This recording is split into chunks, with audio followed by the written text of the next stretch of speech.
Good morning, teacher. My name is Rosa de Pilar Garcia da Cruz. I am studying at the Swiss Public Higher Technology Institute, majoring in Tourism Operation Management. This morning we will visit the Santa Rosa Waterfall. Join us. We travel along the Federico Basadre Highway, show a lot of vegetation.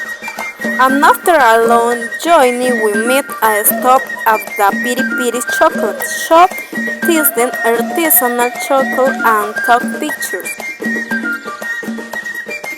We passed through the Padre Abad Gorge. It was a beautiful experience.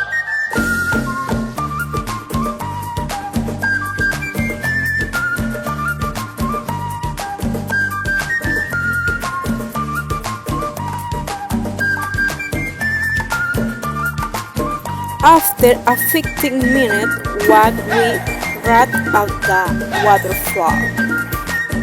The Santa Rosa Waterfall is located in the province of Padre Abad in the department of Ucayali, Peru. It is very beautiful. Come and enjoy it, and you will take with you a wonderful experience.